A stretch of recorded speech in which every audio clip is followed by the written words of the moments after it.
The question is, I call the honourable member Dr Paul Hutchison.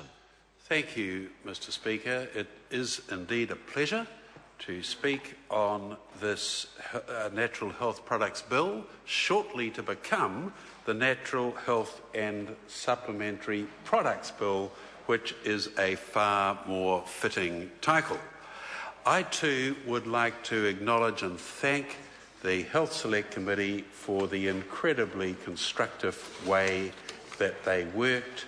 This did require a lot of thought, and indeed the committee did contribute very significantly in making changes that at the end of the day were consensual, were practical and were appropriate for this challenging legislation.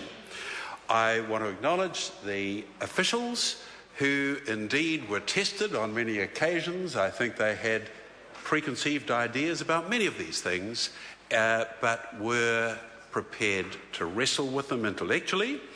And finally, I want to acknowledge the 739 submitters. I can't name them precisely, but many of them were extremely thoughtful. But, Mr Speaker, put thoughtfully, the bill seeks to regulate low-risk, so-called natural health products in New Zealand. And the title sounds, or the original title sounds, simple and easy, but in fact, this was one of the most challenging pieces of legislation I've had ever to be involved with in this Parliament. And I think this is because the bill literally had to deal with a clash of two important cultures, one being the scientific and the other being the traditional.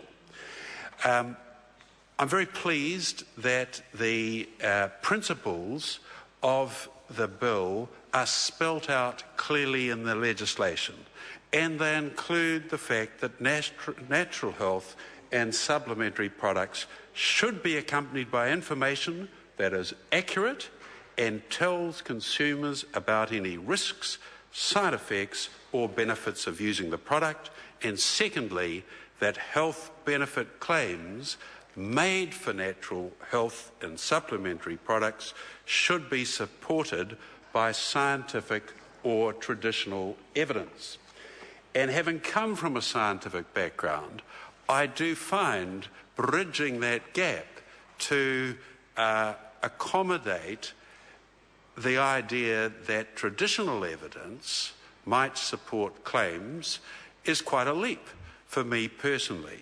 But the bottom line is that the so-called natural health products should be safe for public consumption, and that compliance measures are kept at a minimal, and that the public do have choice of what they can use.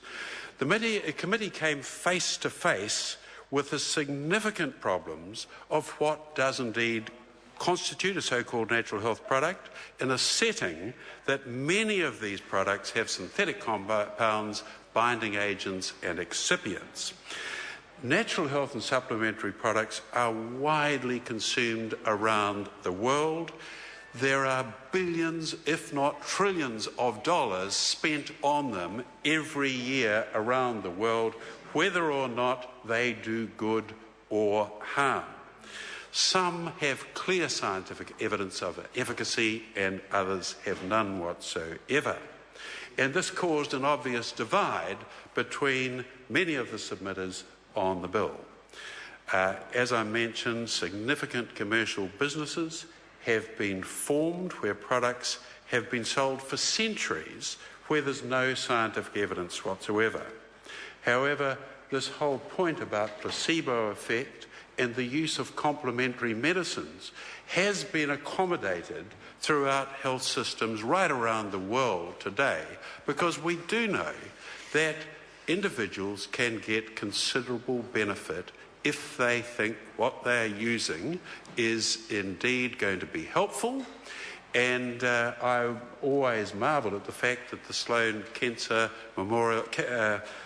Kettering Memorial Cancer Hospital in New York, which has a tradition of science about it, also has a complementary medicine department associated with it to recognise the value of some of these traditional products. Mr. Speaker, the Prime Minister has said his government will have science at its centre, and there's no doubt that in any legislation, and in particular this type of legislation, that a strong evidence base behind policy is fundamental if it's going to be durable. And I must say that I consider the submission made by the Chief Science Advisor to the Prime Minister, Professor Sir Peter Gluckman, was particularly salutary and worthy of noting.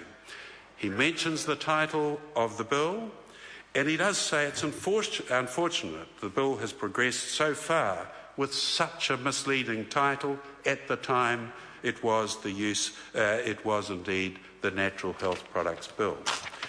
He also goes on to talk about the nature of evidence and how important it is to use the term scientific evidence to mean knowledge arising from the scientific process of organised observations and hypothesis testing, whereas anecdotal information or the opinions and impressions of individuals do not constitute scientific evidence. He believed that it was very, very important to stress whether evidence on manufacturers' labels was scientific or traditional, and I absolutely concur with that.